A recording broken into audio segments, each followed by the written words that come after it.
This is OwlUp, where learning happens in minutes, not hours. For a deeper journey, explore all our courses at owlup.co. Now, let's dive in.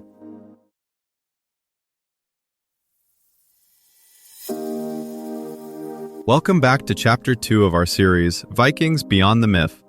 In this episode, titled Viking Raids, Reality versus Legend, we'll unravel the truth behind those fearsome raids, exploring how the historical reality differs from the legendary tales. So, grab your oars and let's dive in. Monks heard them before they saw them. Oars beating like a war drum, a black dragon ship sliding out of morning fog. Here's the twist. Those bloodthirsty savages were also shrewd entrepreneurs, reading Europe's weaknesses like a profit map. Who were they really? They weren't raiding at random. They knew which monasteries stored portable wealth, which river systems cut deep into a kingdom, which lords were busy feuding instead of guarding their coasts. To a Viking captain, a political crisis in Francia or a disputed succession in England looked less like European history and more like a tide chart, a signal that defenses would be thin and payoffs high. This is where the legend distorts the reality. The stories zoom in on flaming roofs and clashing steel, but skip the quiet work behind it all. Scouting harbors, timing the seasons, building networks of informants and local allies. Think of how a good navigator treats the sea. Not as chaos, but as patterned and predictable if you watch closely enough. Viking raiders did the same with human landscapes, reading power and weakness the way others read wind and wave. Their world was changing fast. Population was rising in Scandinavia, farmland was finite, and local chiefs were busy fusing power into larger kingdoms. That meant fewer safe havens for ambitious young warriors and more pressure to look outward. At the same time, Christian Europe was rich but distracted. Rival kings feuding, coastlines thinly guarded, river towns swollen with trade. Archaeology adds another layer. Hoards of hacked-up silver, imported glass, and exotic coins show how raids, trade, and ransom blurred together like ingredients in a stew, all feeding the same hunger for status and survival. Most raids started small. A local chieftain might gather a few ships' worth of men for a single summer, test a new coastline, and be back home before the snows. Success bred ambition. A profitable hit on an isolated church could, within a generation, evolve into overwintering bases, tribute agreements, even full-scale conquest. Archaeology along the English and Irish coasts shows this escalation in layers. Early fire-scarred sites, then fortified river camps, then planned towns with workshops and marketplaces. The people on those ships weren't a uniform mass. Some were landless younger sons looking for a stake, others seasoned fighters tied to a lord, others craftsmen who might raid one year and trade the next. Isotope analysis of teeth from burial grounds at places like Repton in England reveals a mix of origins. Not only Scandinavians, but locals who joined, married in, or were absorbed as these groups settled. Viking was often a role you stepped into, not an ethnicity you were born with. The ships themselves were tools of flexibility. One week, a crew could hit a coastal storehouse. The next, they might escort merchants up a river or sell their services as mercenaries. Their longships were closer to multi-purpose platforms than single-use weapons. Light enough to portage between rivers, tough enough for open sea, shallow enough to nose right onto a beach or slip into a marshy creek others ignored. This flexibility helped blur moral lines too.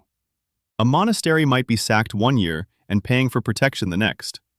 Towns along the Seine or the Irish Sea developed a harsh calculus. Is it cheaper to fight, to flee, or to buy the raiders' goodwill? Written sources grumble about tribute, but the pattern looks a lot like contract negotiation under extreme pressure. Think of a modern software tool that can be used for art, for business, or for crime, depending on who picks it up and why.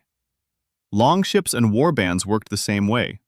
Technology and tactics that could underpin piracy, policing, migration, or state building.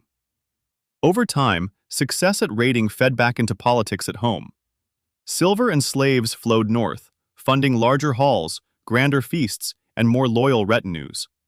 Ambitious leaders parlayed overseas loot into domestic authority, edging toward kingship. By the late Viking Age, some of the most feared raiders were no longer freebooters probing weak spots. They were proto-states projecting power, using fear carefully, almost as a brand. A Viking crew launching in June wasn't just going raiding. They were choosing from a menu of tactics. One coastal town might be worth a lightning strike, another better suited for ransom, a third for recruiting locals who knew the inland routes. In Francia, some leaders specialized in squeezing tribute along the Seine. In Ireland, others carved out bases that evolved into hubs like Dublin, where human beings were a primary export. Silver dirhams traced in Scandinavian hoards hint at yet another layer. Goods and captives could ripple east along river systems to markets a raider would never see, handled by intermediaries who were more broker than warrior. It's closer to a loose franchise model than a single, unified Viking strategy. Different groups learning from each other, copying what worked, dropping what didn't.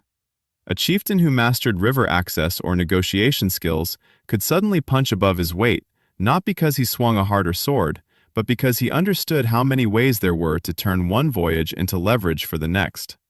Viking raids hint at a wider pattern. When mobile groups master transport tech and information flows, they can reshuffle entire regions without founding formal empires. Their shore camps became switchboards where goods, stories, and tactics crossed borders faster than laws could. Your challenge this week: pick one modern sea lane or migration route and trace how it silently shifts power. Who gains, who loses, and whose barbarian label masks strategic adaptation. Viking raids, then, sit awkwardly between banditry and statecraft. They forced kings to rethink coastlines as systems to be managed, not edges to be ignored, more like firewalls than frontiers. As you look at modern piracy crackdowns or cyber attacks on ports, you're seeing an old pattern replay. Mobility testing how slowly power can adapt. Start with this tiny habit. When you plug in your phone to charge at night, whisper one sentence describing a real Viking raid as you now understand it. For example, many Vikings came to trade at coastal markets, not just burn monasteries. The next night, when you plug it in, add one quick contrast sentence about the legend. In movies, they're always foaming berserkers, but sagas also show careful planners and farmers. Keep doing this one-sentence reality plus one-sentence legend contrast each night, so the true history slowly replaces the movie version in your mind. This was OwlUp, your daily step forward. To keep learning with structured courses and more insights, go to owlup.co. Until tomorrow!